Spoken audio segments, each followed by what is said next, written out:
ওকে, নতুন করে শুরু করি। আমরা প্রথমে এখন একটা দেখব, সেটা হচ্ছে এই বিমটা দেখব। সেটা এখানে একটু দেখি। এটার জন্য আমাদের করতে হবে কি, প্রথমে হচ্ছে এটা এক্স অ্যাক্সিস, এটা ওয়াই অ্যাক্সিস।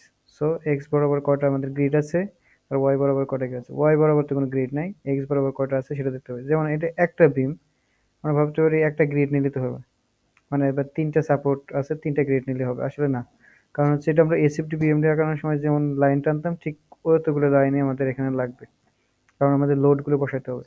সো আমাদের প্রথমে গ্রিড নির্ণয় করতে হবে। যেমন এখানে একটা, দুইটা, তিনটা, চারটা, পাঁচটা, ছয়টা, সাতটা, এই সাতটা গ্রিড নিতে হবে এক্স বরাবর, আর ওয়াই বরাবর ওয়ান। আর স্টোরি তো নাই, মানে স্টোরি বলতে বোঝানো হচ্ছে যে যদি এটা পাঁচতলা বিল্ডিং হয় তাহলে প্রত্যেকটা এক স্টোরি করে। সো আমাদের তো নাই, একটা নিলেই হবে। সো এটা আমরা করে ফেলি, যাই ইটাপসে যাই। তো ইটাপসে প্রথমে কি করতে হবে, ফাইলে নিউ মডেল যদি যাই, দেন হচ্ছে আমাদের এটা একক ছিল হচ্ছে, আমরা এককটা দেখি, কিলোনিউটন আর হচ্ছে মিটাই। তার মানে হচ্ছে আমরা এটা ম্যাট্রিক এসআইতে নেব, নিলাম। তারপরে ওকে দিয়ে বের হলাম। একক নিয়ে আসলে সমস্যা নেই, এটা পরে ঠিক করলে হয়। এক্স বরাবর ছিল সাতটা, ওয়াই বরাবর ওয়ান, আর স্পেসিং পরে আমরা ঠিক করব, সমস্যা নাই। আর হচ্ছে স্টোরি ওয়ান, কারণ স্টোরি আমাদের নাই, একটা নিলাম। আর হচ্ছে এখন আমরা কাস্টমাইজ করব, এডিট। তাহলে হচ্ছে আমাদের ডিসপ্লে গ্রিড স্পেসিং আকারে দিলে তাহলে ইজি হবে। প্রথমে ছিল ওয়ান, তারপর এটা আবার একটু দেখি, one, four, one, two, one and three. তাহলে one, four, one, two, one. Okay, one, four, one, two, one, four. Okay, আর বাকি তো নাই, ওয়াই বরাবর নাই। ওকে, আমরা রিডিফাইন করা শেষ হয়ে গেল। ওকে, বের হয়ে গেলাম। এখন আমাদের এলিভেশন ভিউতে যেতে হবে। মনে রাখতো, বিম ফ্রেম করার সময় এলিভেশন ভিউতে আঁকাইতে হবে, আর সিলাব করার সময় আমাদের প্ল্যান ভিউতে আঁকাইতে হবে। যে গেলাম এলিভেশন ওয়ানে। এখন আমাদের ঠিক এইখানে একটা সাপোর্ট আছে, এখানে একটা আছে, এইখানে একটা আছে। আমরা আমরা এখানে ম্যাটেরিয়াল ডিফাইনটা করব না। ম্যাটেরিয়াল ডিফাইন কেন করব না? কারণ হচ্ছে এখানে ম্যাটেরিয়াল ডিফাইন করলেও যা হবে, ম্যাটেরিয়াল ডিফাইন না করলেও কোনো সমস্যা নেই, অ্যান্সার ঠিকই আসবে, একই আসবে। কারণ হচ্ছে যে কিভাবে করে, আমি যদি বলি যে এখান থেকে ম্যাটেরিয়াল ডিফাইন করতে পারবো, এখান থেকে সেকশন ডিফাইন করতে পারবো। আমরা বিল্ডিং ডিজাইনের সময় এটা দেখবো ইনশাল্লাহ। সো এখন আর দেখবো না। সো এখন একটা বিম নেওয়ার পরে ফ্রেম আসি। এখন আমরা এখান থেকে খালি সাপোর্টের টাইনে যদি দেখা করে বিম টাকাই, তাহলে কিন্তু হবে না, কারণ আমাদের লোড দেওয়ার সময় সমস্যা হবে। তাই আমাদের করতে হবে এটা এই যে প্রত্যেকটা গ্রিড বরাবর আমরা টানবো। তারপরে এখানে ক্লিক করব, এখানে ক্লিক করব, এখানে ক্লিক করব, এখানে ক্লিক করব, এখানে ক্লিক করব। এখানে আমাদের বিম ডিফাইন করা হয়ে গেল। এখন আসি স্কেচ টাইপে, আমরা এটা বের হয়ে যাব। এখন আসি, আচ্ছা, জুমটা যদি আমরা ঠিক করতে চাই, অপশন, গ্রাফিক প্রেফারেন্স, এটাকে আমরা অন করে দেবো। ওকে, এখন আসি যে আমাদের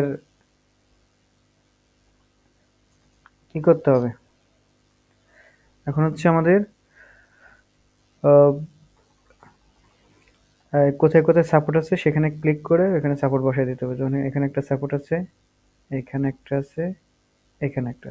সো এখানে জয়েন্টগুলো সিলেক্ট করে অ্যাসাইন, জয়েন্ট, রেস্টেইন যাওয়ার পরে আমাদের কি সাপোর্ট ছিল, ইন সাপোর্ট, এখানে সিলেক্ট করে তারপরে অ্যাপ্লাই।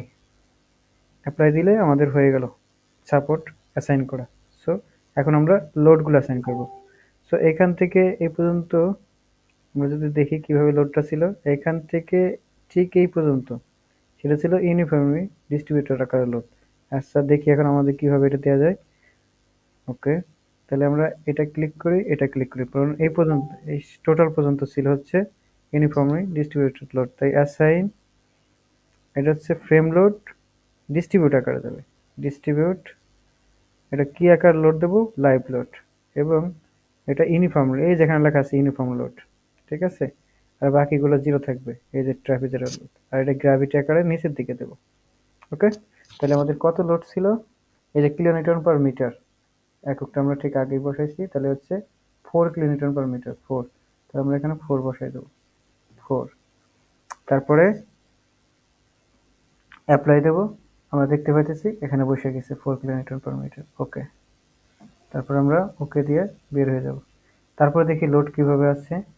তারপর হচ্ছে এটা হচ্ছে আমাদের জয়েন্ট লোড আকার আছে, আচ্ছা 2 কিলোমিটার নিচের দিকে, 2 কিলোমিটার নিচের দিকে। তাহলে এখানে আমাদের এই জায়গা, এটা আমাদের সিলেক্ট করতে হবে। তারপরে ডিসপ্লে যাইতে অ্যাসাইন, তারপর হচ্ছে আমাদের জয়েন্ট লোড ফোর্স, ফোর্স আকারে দিতে হবে। এখন আমাদের এটা লাইভ লোড আকারে দেব, এবং সেটা কোন বরাবর আছে? এটা কিন্তু নিচের দিকে আছে, মানে জেড। আমাদের একটা অ্যাক্সিস বুঝতে হবে। অ্যাক্সিস হচ্ছে, আমি যদি বলি এটা ওয়াই, এটা এক্স, আর একটা হচ্ছে একদম আমার পারপেন্ডিকুলার, বা ওই দিকে যদি বলি, মানে একদম পারপেন্ডিকুলার আমার দিকে, মানে জেড, মানে উপরের দিকে, উপর নিচে যেটা, সেটা হচ্ছে জেড বরাবর। ওকে, তাহলে আমাদের মাইনাস জেড আকারে নিচের দিকে যেটা আছে, মাইনাস জেড আকারে 2 কিলোনিউটন আছে, তাহলে 2, ঠিক আছে। আবার আমি যদি একসাথে সিলেক্ট করে দিতাম এটা, তাহলে দুটি সেম আছে, তাহলে এই দুইটা জায়গায় চলে আসবে। যেমন অ্যাপ্লাই দিলে এই যে 2 কিলোমিটার চলে আসছে। আবার এগুলো চলে গেছে, তার মানে এগুলো চলে যায় না, এখানে এখনো আছে এইগুলা, কিন্তু শো করতেছে না। পরে আমরা দেখবো কিভাবে শো করাইতে হয়। সেকেন্ড, এখন আসি আমাদের থার্ড হচ্ছে ট্রায়াঙ্গুলার লোডটা বসাইতে হবে।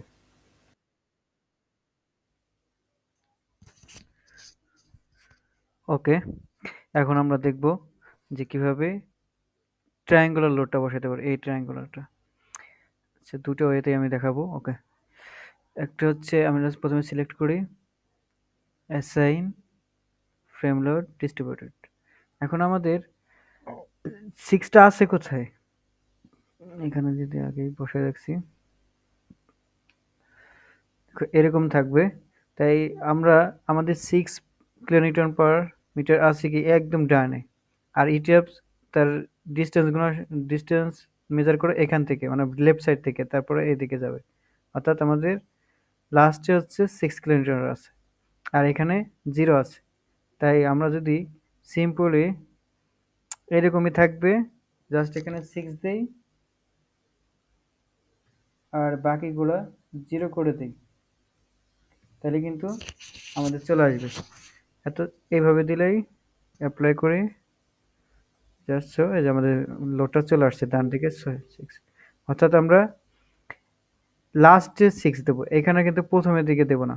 আবার আমাদের যদি এই লোডটা ঠিক এইভাবে থাকতো, মানে রিভার্স আকারে থাকতো, তাহলে আমরা কিভাবে দিতাম? তাহলে আমরা দিতাম হচ্ছে এখানে 6 দিতাম, এখানে 6, এখানে 0 করতাম, বাকি সবই হচ্ছে 1 1। যদি করি, এটাকে সিলেক্ট করি, তাহলে দেখা যাবে এই যে উল্টা হয়ে গেছে, ঠিক আছে। সো এইভাবে আমরা লোডটা দিতে পারি। সো আমাদের লোডটা রিভার্স আছে, তাই আমরা এটাকে সিলেক্ট করে এটাকে রিপ্লেস করে দেবো, রিপ্লেসই আছে। এটাকে 6 এখানে দেব, এখানে বাকিগুলো 0 করে দেবো, তাহলে আমরা প্লে করলে চলে আসবে রিভার্স। ওকে, তাহলে আমাদের লোড দেওয়া শেষ। আমরা লোডগুলো দেখবো কিভাবে, যে কোন কোন লোড আমরা দিচ্ছি। এখানে ডিসপ্লে যাব, load assign, frame load, live, live load আকারে সবগুলো দিছি অ্যাসাইন। তাহলে আমরা কি লোড দিছি সেটা এখান থেকে দেখতে পাচ্ছি। সো আমরা এইগুলোই লোডটা দিছি 44226। তাহলে আমরা প্রথমেই এটাকে সেভ করে নেব, ফাইল, সেভ অ্যাজ। এখানে আমরা কাজ করি নিউ ফোল্ডারে অ্যাসাইনমেন্ট, এখানে আরেকটা করি অ্যাসাইনমেন্ট 2, অ্যাসাইনমেন্ট 2 এখানে যাই,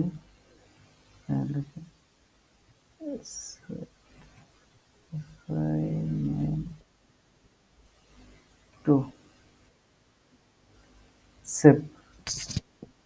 এখন আমরা যদি সেভ করি তাহলে আমাদের হয়ে গেল। এখন আমরা চেক দেব, analyse, check model, select all, okay. তাহলে আমাদের মডেলটা কোনো ওয়ার্নিং জেনারেট করে নাই। দেন হচ্ছে অ্যানালাইজ, অ্যানালাইজ করবো, রান অ্যানালাইজ।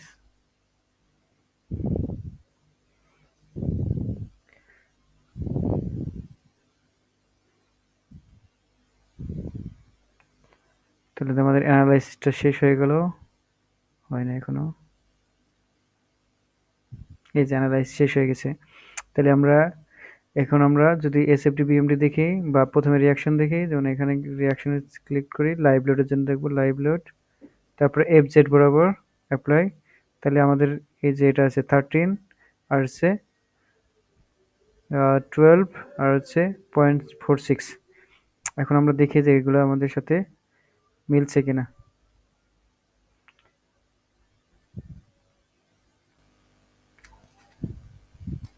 ওকে, এখন আমরা যদি এখান থেকে আমরা এসএফটি বিএমডি দেখতে চাই বা রিয়াকশন দেখতে চাই, ঠিক আগের মতোই লাইভ লোড অ্যাপ্লাই। এখানে ওদের সাথে আমাদের একটু, আমরা যদি দেখি, চেকটা করে দেখি ওদের রিয়াকশন কত হয়েছে। রিয়াকশন এই যে এখানে হচ্ছে 12 point from hand calculation E taps কই 12 পয়েন্ট, তারপরে 5, তারপরে 15। আমাদের সাথে একটু সমস্যা, একটু কম আসছে, কারণ হচ্ছে এখানে এটা হচ্ছে আমি যদি দেখাই, এটা আমি ওকে, এটা আমি 4 ধরে ফেলছিলাম, এটা হচ্ছে 3 মিটার ছিল আমাদের ইসে। এই যে এখানে আমি যদি দেখাই, এর জন্য একটু মানটা চেঞ্জ আসছে, বাট সবগুলোই সেম আছে। সো আমরা শিখে ফেললাম কিভাবে এখান থেকে কিভাবে অ্যানালাইজ করতে হয়। এখন যদি আমরা রেসিপি বিএমডি দেই, এখান থেকে যাব লাইভ লোড, মোমেন্ট দেখবো 3 যদি শো দেখাই এখান থেকে। সো আমরা এইভাবে মোমেন্ট দেখতে পারবো, আর শেয়ার হচ্ছে 2 দেখতে হবে, যে 2, ঠিক আছে। মোমেন্ট এখানে 3 আর 2। ওকে, এভাবে এখান থেকে এসএফডি বিএমডি আমরা দেখতে পারবো। ওকে, এটা ছিল বিম অ্যানালাইজ। এরপর তো আমরা ফ্রেম অ্যানালাইসিস করবো ইনশাআল্লাহ।